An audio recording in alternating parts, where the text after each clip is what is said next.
your daily dose of sports and fun. This is the Morning Drive Podcast from Double T 97.3, presented by Cantex Roofing and Construction. I'm Mike Hebert, owner of Cantex Roofing and Construction. Every day is game day, and we'll get it right when it comes to your roofing, construction, windows, and mirrors. Call Cantex Roofing and Construction today. Together, we are one serving you. Somebody will win some money tomorrow. You can't win if you don't participate. You can go to doublet973.com for details on how you can win from Double T 97.3 in the home zone and also get qualified to win when we give you the word. All right, 6:32 this morning here on the Morning Drive. Let's see. Celtics beat the Mavericks last night, 105-98. So that's a 2-0 advantage for the Celts, or the C's, Jamie. The series will go back to Dallas now. Do the Mavericks have a shot at this? Sure they do. Okay. Sure they do. They haven't played a home game yet. Okay. They were in it last night. It was a good game. Okay. They were in it. I told you from the get-go I thought the Celtics were the better team, but I surely am not counting the Mavericks out just because they're down 2-0 because they lost 2 road games. I mean, somewhat expected, right? Yeah. I mean, what's the saying, Chuck? Series doesn't start until somebody loses a home game. Right. Do you think that happens? Do you think that? Yes, I think Boston will get one of these next 2 and then win it at home. At home, whatever. Game 5. What's that, like 2 to 3 weeks from now? Right. Mm-hmm. Yeah. Mm-hmm. Maybe they need to go. I forgot the game was on last night. I mean, I was super excited about Thursday night, and Dallas didn't play great and all that, and I forgot. I mean, there's so much time in between. I forgot. On Saturday afternoon, I was like, "Oh, finals on tonight," and I'm like, "No, it's not." Yeah, it was last night. Yeah. And then I just forgot yesterday. Mm-hmm. Yeah. I went from excited to forgetting it existed. Now, that may be partly because they take so long in between games. It may be partly because I'm old. One or the other. Or a combination of both. It would seem to me that the Celtics need to go to your driveway. They didn't need to go home last night. They needed to come to Lubbock. The Mavericks last night shot 6 of 26 from beyond the arc. That's 23%. And 16 of 24 from the free throw line. That's with nobody guarding you. That's 67%. Meanwhile, the Celtics go 19 of 20, and they weren't that much better from beyond the arc. 10 of 39. How can 2 NBA teams competing for the world championship, quote unquote, go 16, Jamie, of 65 from beyond the arc and call that good? No, I don't think anybody's calling the three-point shooting good. I mean, the three-point shot has been pretty important for Boston in this series. I mean, they outscore the Mavs by 27 on the three-point line in Game 1, and then yesterday they outscore them by 12 in a game that they win by 7. It's been a big part of it, but Boston didn't shoot it great. Just Dallas shot it horrible. Like you said, neither one of them was good by any stretch.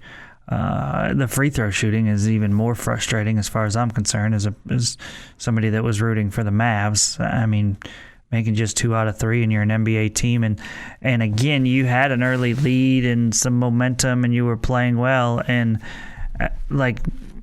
missed free throws are just, to me, they're massive because as a team's trying to make a comeback and you start missing free throws, it just electrifies the crowd.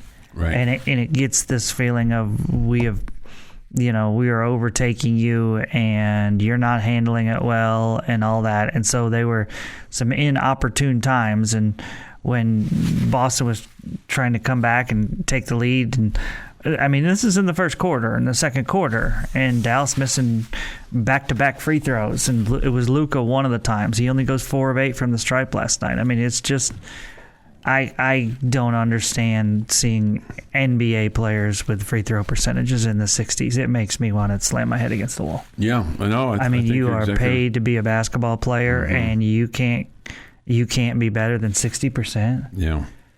And you're making gazillions of dollars, and you can't shoot better than 60% from the free throw line. That just blows me away. Celtics were 19 of 20 from the charity stripe, so They made 3 more free throws than the Mavericks. On 4 less attempts. Right, on 4 less attempts. And then they made 4 more threes on 13 more attempts. And that's basically the kind of the difference in the ballgame. But what Boston did last night is Boston, again, they didn't shoot it great from the three-point line, but they took Dallas off the dribble all night long. I mean, the dribble penetration was just, they were in the lane all night long. Dallas' defense was horrendous, and they were talking early in the game about, Dallas much better defensively tonight, blah, blah, blah, just because the Celtics were missing shots. Boston just took the Mavs defenders off the dribble all night long. It was just Jason Tatum and Brown just taking Dallas off the dribble, getting to the rim, finishing, with layups over and over. Drew Holiday, he was in there all night long. Dallas's defense was pathetic. Dallas did score 54 in the paint to the Celtics 46, but the fast break points, Boston had 15 to Dallas's 7. And, you look at that as one of the differences in the ball game. And then also, the shooting. Both teams made 38 field goals. Mavericks 38 of 80, Celtics 38 of 84. So, at any rate, that's that. And like Jamie said, next time that they play will be on St. Swithin's Day. No, it's Wednesday, June the 12th. It's a really long bus trip from Boston to Dallas. Takes a while to get there. Let's see. St. Swithin's Day is coming up. It's July the 15th. Okay? Yeah.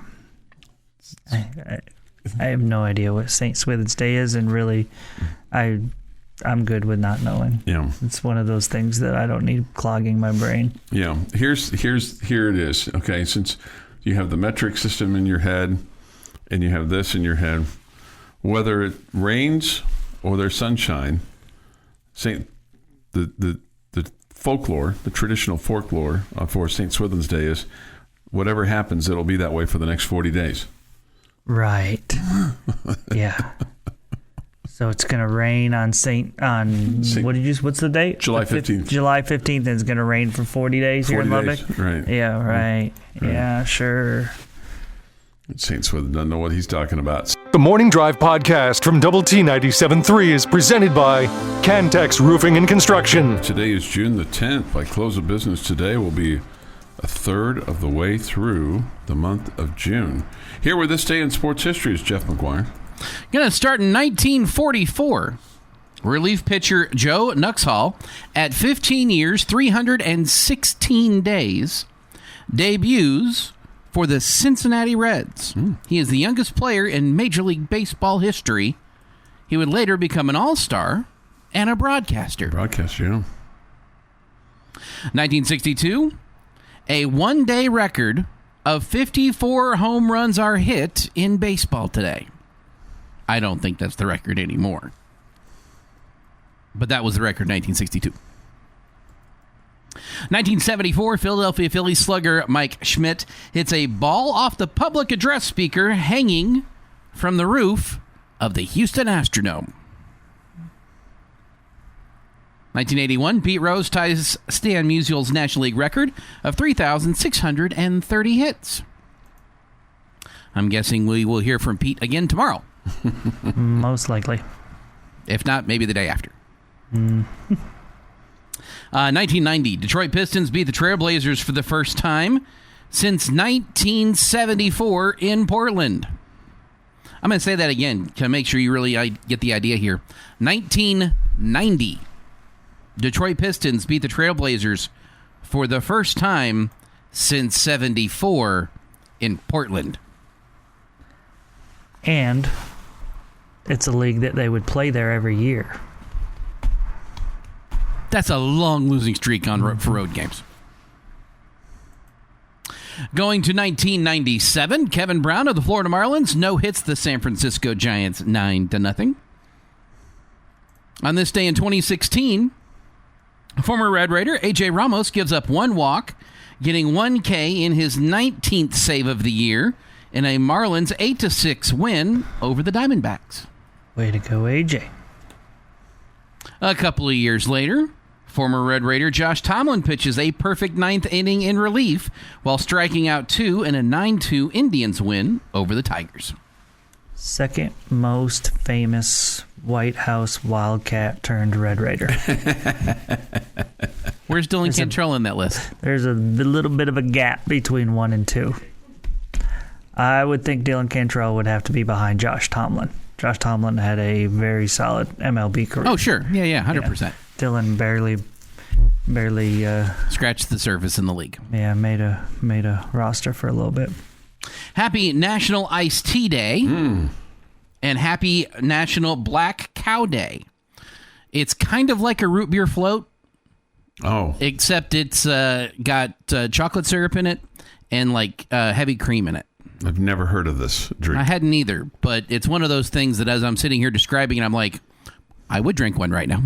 I am thinking the exact opposite. Me too. When you said black cow, I was thinking like of an Angus. Sure, yeah, that was my first thought, and went, why is this in the food category? And did a little dive. I don't much care for the chocolate syrup that you try to make chocolate milk with, or like the hot chocolate that you put on, the hot chocolate syrup stuff that you put on like ice cream or whatever. Mm-hmm. Oh, like it's like too sweet for the me. sundae. Yeah. That's just me. Happy birthday, one of ours. Gary Ashby turned 69 today. Nice. Coach Ashby. Kate Upton is 32, Elizabeth Hurley 59, and Dan Faust is 73. And on this, famously known for his role in Waterboy. Oh, sure. Yeah. Dan Fouts? Yeah. Okay. That was a joke, Chuck. Okay, I just understand. And on this day, 1752, scholars think that this was the day that Benjamin Franklin flies a kite during a thunderstorm to collect ambient electrical charges in a Leyden jar, enabling him to demonstrate the connection between lightning and electricity. Now, this is very important for everyone listening. This is not Benjamin Franklin discovering electricity. Electricity was well known at this point. He was doing electricity experiments with lightning. It's the fact that lightning is, in fact, electricity. That is what we are figuring out today. The two are very different. I feel like he's, frustrated with just you and I, Chuck. No. Because we don't know. I have no idea. Yeah, If you'd asked me who discovered electricity, I would have said Ben Franklin. This is wrong. Okay. He discovered the connection between electricity and lightning today. I guess I missed that part of the science class. Everybody did. Because it's boring. Like all science classes. They're boring. And that is this day in sports history. Okay. Time for our lucky local word of the day at 6:50. Thank you. You can go to doublet973.com, get logged in, get entered in. You could have a chance to win some cash like many have done already. We'll give away cash tomorrow and then again on Thursday. Your lucky local winning word today at 6:50. It's appropriate because tonight the Houston Astros are playing at the San Francisco Giants. So Giants, of course, is our lucky local listening word today. And the Giants are coming off of winning 2 of 3 over the weekend against the Texas Rangers, but not yesterday. Giants. Giants. Giants. Okay? Giants. By the way, and I looked this up, and Texter also beat me to the punch before I could get it to you. Now the record for home runs hit in a day is 62, and that was July the 2nd, 2002. That seems odd when you consider all the home runs that are hit these days, it seems like, that you'd have to go back 22 years for that record to have been set. Yeah, I would agree. It's also odd that the record for number of homers in a day is also the same record for number of homers in a year by one player. What a coincidence. You just said 62 in a day, right? It's 62. Yeah, right. Well, Aaron Judge had 62 in a year. Yeah, for the American League, right? Yeah. Yeah. You're right. That is wild. See how the green grass grows all around. The green grass grows all around. 6:52 this morning here on the morning drive. It's funny in the Google search. It says, I think this is a bit of a joke. Okay. Some also considered Judge's mark of 62 home runs to be the legitimate Major League single season record. As the only players with more home runs in a single season, Bonds, Sosa, McGuire have all been tied to the use of performance-enhancing drugs. Is it in the record books that theirs count? Yes. So they're the record holders, not Aaron Judge. Yeah. The other thing that just kind of, and I don't have it off the top of my head, but there were more teams in 2002 than in 1954. Some more games. More opportunities. But Major League Baseball, sometimes they dabble with that. There's no asterisk by this one. Okay. Silly. It is silly. Yeah. How many of those guys were using steroids that hit one of those 62 home runs that day? I don't know, but I don't know. But the steroids weren't working that day for Roger Clemens because Matt Lawton led off the game for the Indians with a home run. Jim Tomei also had a home run that day. He definitely wasn't using. Rafael Palmeiro had a home run that day. He never used. Raul Ibanez had two that day. Sammy Sosa had a home run that day. No using there, or cork in his bat. It's a tainted record. Lance Berkman had a home run that day. He was too fat to be on steroids. Albert Pujols had a home run that day. I don't know what to think about Albert. And then number 62 was hit by Eric Karros. Your daily dose of sports and fun. This is the Morning Drive Podcast from Double T 97.3, presented by Cantex Roofing and Construction. Jamie Lent and Jeff McGuire. I'm Chuck Heinz. Reminder at 9 o'clock this morning, it's the end of the bench on 100.7 The Score. Bottom line at noon. Dan Patrick at 9 here on Double T 97.3. The Herd with Colin Cowherd at noon. And then Tech Talk this afternoon from 3 until 6 o'clock. Pepsi Man is on the run this morning. He is in Riverside, Missouri. He says, just want to say, have a great morning and day. I would say to Pepsi Man, don't get distracted by the casinos, which are right there on the river. Riverside is on the other side of the river from downtown Kansas City, and they have all the boats. They get away with you can gamble on the river, but the boat has to be on the river, so the boat is somewhat on the river. And so Pepsi Man, don't get distracted by the slots. Like Shreveport, right. Yeah, right. Yeah, I would tell you, Pepsi Man, if that's what you're looking to do, man, have at it.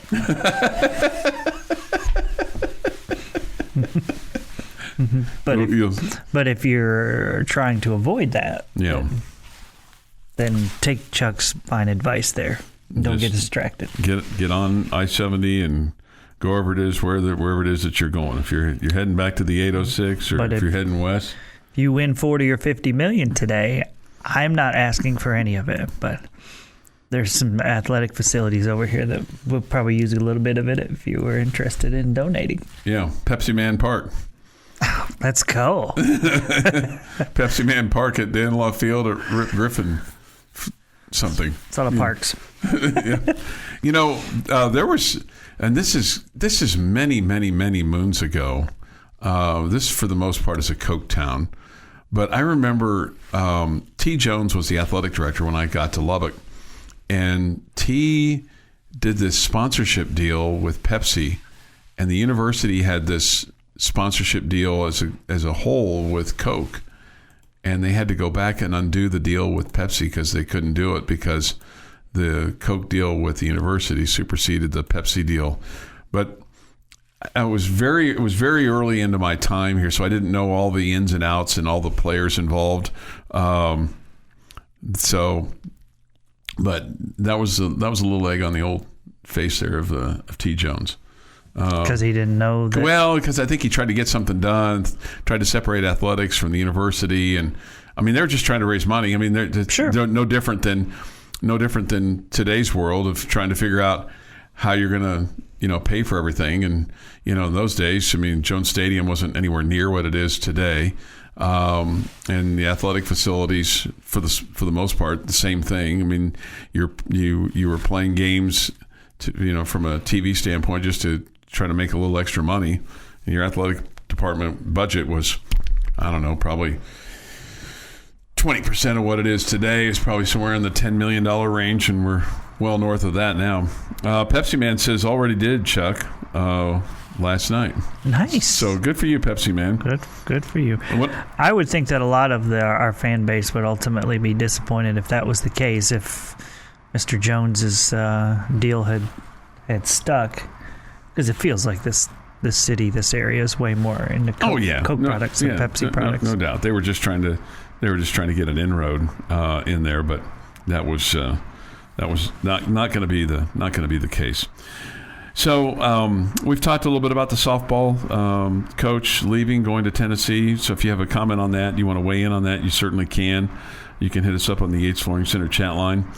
Disappointing, weird, bizarre. There's got to be more to that story than just wanting to go to be a hitting coach at Tennessee. Maybe the realization that it was going to be harder here than he thought it was going to be. It just got a lot easier.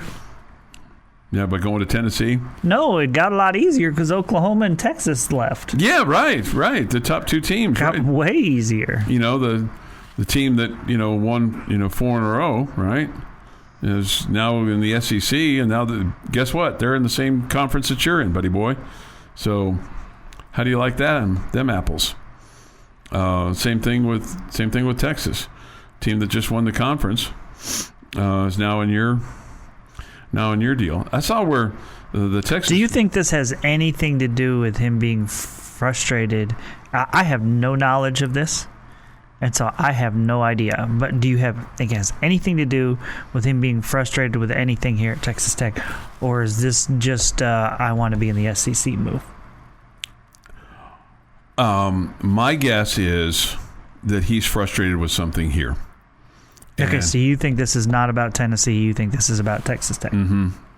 And just my gut says to me that there's more to it than meets the eye here, and that perhaps he wanted to hire his fiancée, wife, whatever she is, to be an assistant coach, and he was told no. And I'm good with that. If that's what Tech wants to get away from, of coaches working for coaches who are related by marriage, just the relationship thing just doesn't work. It doesn't, and it doesn't. I shouldn't say it doesn't, but many times it doesn't work. It does not. It makes it hard. Well, it's when it's husbands and wives coaching together, or dads coaching their kids, or whatever. It is really, as it would be for anybody in this world, it is really hard to separate from being a dad and being a coach. I see it all over. Boss. Yeah, whatever. I see it all over the place, and everybody's like, oh, no, it's a joke. Yeah. It is really difficult for people to separate. Yeah. I just think that maybe Kirby said to him, I'm not comfortable with doing that at this particular time. And maybe that and a little bit more money at Tennessee and the ability to all work together said to him, I'm gonna leave. And so you really think he's getting paid more as an assistant at Tennessee than he was as a head coach here? I would find that. To me, I think I would find that hard to believe. Me too.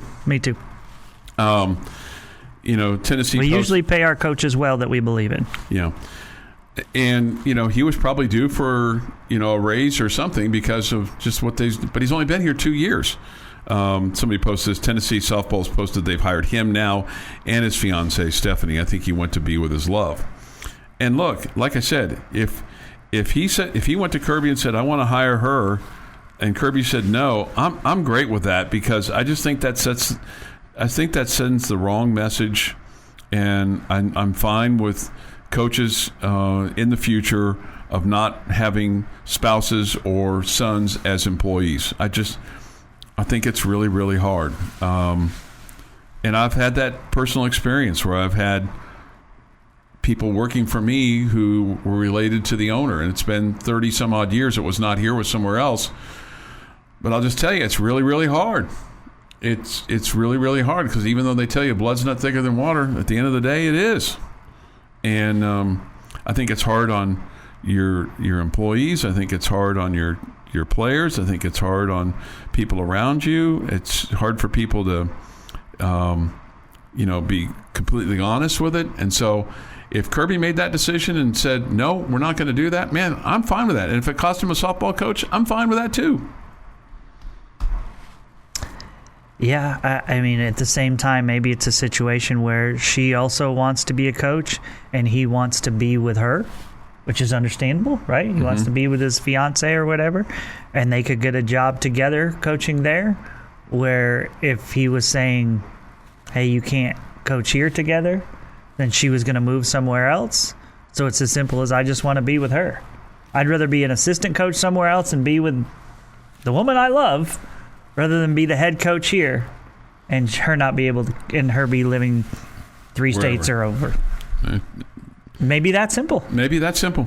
It maybe that's simple. This is the Morning Drive Podcast from Double T 97.3, presented by Cantex Roofing and Construction. Jamie's question of the day on Double T 97.3 is brought to you by Connecticut of West Texas. All right, gentlemen, we don't have to try to wait till 8 o'clock to get to Tech football. You got it right here? We can do it right now. You sure can.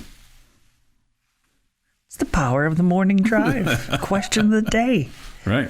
There we go. Wow, we haven't heard that sound in quite some time. All right, so my question for you gentlemen today is about our Red Raider football team. Mm-hmm. And it's a two-parter.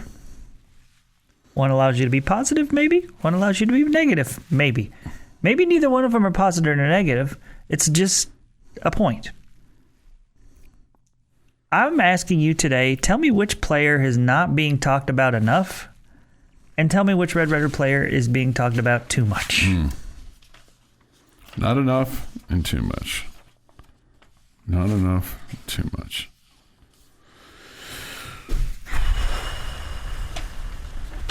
Well, I guess the easy answer there, the low-hanging fruit, is probably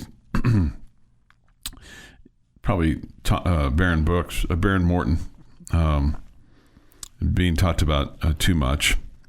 There was a part of me that says, well, maybe Taj Brooks is being talked about too much, but I don't necessarily think so. I'm going to say not being talked about enough is Gino Garcia. Okay? Because I think that field goal kick it into the south end now with the scoreboard and the noise and the no wind and just a tunnel. We have no idea what the effect is going to be on our guy or the other guy. Going south. So I'm going to say Gino Garcia, because I think he's a pretty big factor for you this next year, not being talked about enough. And I'm going to say probably I'm a little bit too worried about Baron Morton. I saw a Twitter post over the weekend where he threw the ball on a dime 80 yards, and it looked like he had velocity on that throw. So that's better than what I saw in the spring. Jeff? This sounds ridiculous. Almost sounds like the coaches were accurate in what they were saying about that he would be ready by a certain date and all that kind of stuff. Yeah. This is going to sound ridiculous. It's that possibility, Jamie.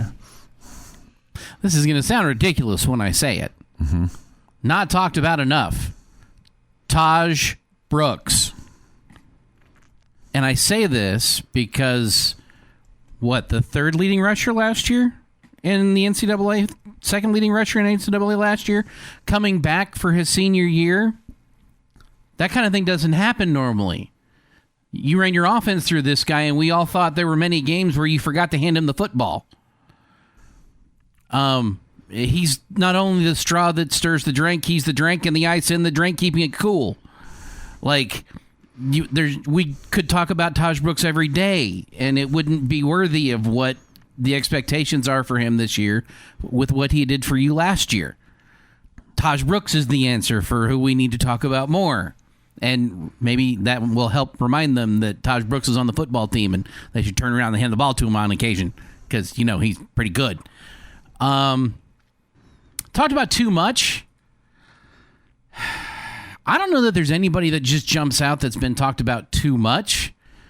I think we've been pretty appropriate for the amount we've talked about everybody, with the exception of not enough of Taj Brooks, because it's been a pretty quiet offseason, and that's good news. We like that. I don't want to talk about somebody just to talk about them, and that's what we would be doing if they were getting in trouble right now. We would be talking about them because they got in trouble. So I don't know that anybody jumps out that we've talked about too much. Okay. Jeff has really surprised me here, because I would have guessed he would have picked a certain guy for talked about too much. I'm going to tell you guys this. This is just craziness. I'm picking two guys that wear the same number. Okay? I think maybe I would have guessed that Jeff would have said Micah Hudson as a guy that's talked about too much. I wonder if our expectations of him are too high.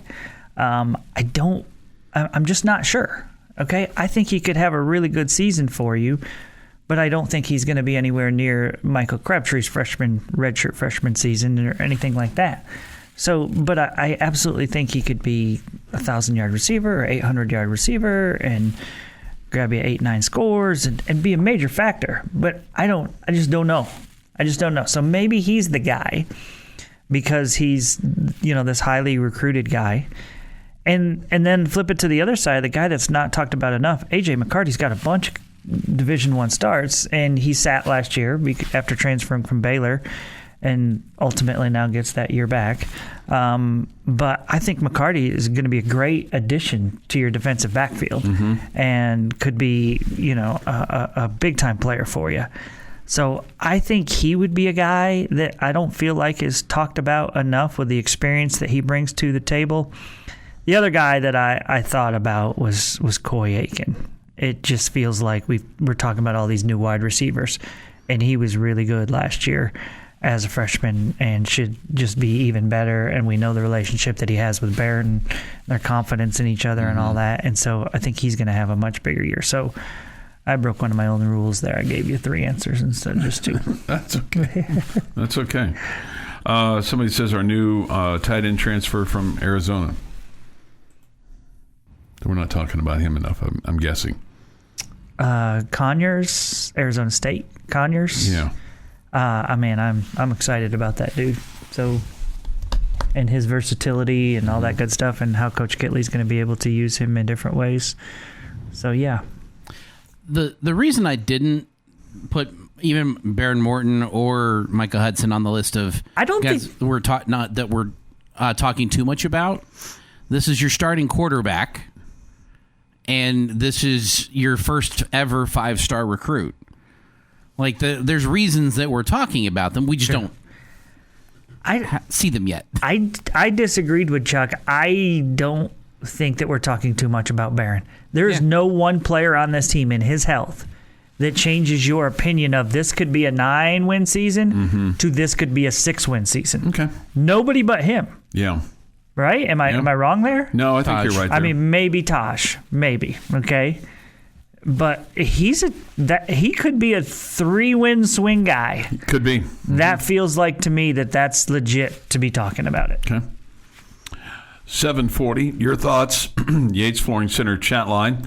Hit us up there off the Double T 97.3 mobile app presented by Happy State Bank. And, of course, the Visual Edge IT hotline is open for you as well.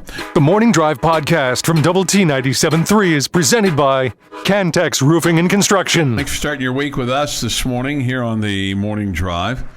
Jamie Lent and Jeff McGuire. I'm Chuck Heinz. Come to you from the First United Bank studio. Thoughts, comments, Yates Flooring Center chat line, Visual Edge IT hotline. All right, we have some some comments from various subjects that we've talked about this morning. Can't believe we are the tier of a program that has our head coach stolen to be an assistant. That's softball. Craig Snyder going to Tennessee, like we did to Wyoming in basketball. I think there's so many other aspects to this, and the chief might be his fiance and him being hired at Tennessee, and maybe we said to him, "Hey, we're done with the fiance-wife business. It's not really worked for us with softball." Yeah, and again, if it's all about him wanting to coach with his wife or Fiance, future wife, whatever. Okay. The only thing Kirby Hocutt could have done to save this situation is to allow her to coach with him. And if he has already said no to that, I mean, it's not that we're such a terrible program. That's the reason he's leaving, right? It's about him wanting to be with his wife. So, yeah. I mean, it's just... He made a personal decision.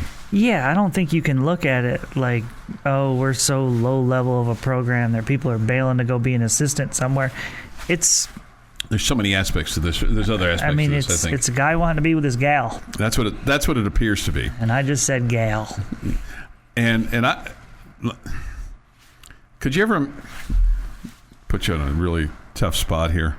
Do you like if your wife had the skill set to do this job? Would you want to work with her 8 hours and then go home and live with her another 16? I think that would end things at our house pretty quickly. I don't think the lucky lady could handle being around me 24 hours a day. You don't think the lucky lady could handle being around you for 24 hours a day? I don't. Okay, would you be able to handle being around her for 24 hours a day? No. I'm just going to be honest. I mean, I think the weekend and nights are good, you know? Can't imagine the thought of dating someone, married to someone who is a hardcore sports talk radio person. Right. Like there are enough things to fight about in Sure. life in a marriage. Sure. Arguing over sports would not want to, or would not be one that I would want to argue over. So, would not want to work with my wife. No. Yeah. If that's the question you were trying to get out of me. Lucas said this 33 minutes ago. Congratulations. He's already listening to us. He said, I got married this past Saturday, and in my wife's vows, she mentioned how much she, quote, loves me being so invested in sports and sports radio. I think she's trying to tell me to listen a little less. Ha ha. Did you go to his wedding? Chuck? Our guy here's name is Lucas White. Okay, not Lucas West. Okay, well. He's worked here like 5 years. I don't know everybody's last name. I mean, I know yours. I know Jeff's.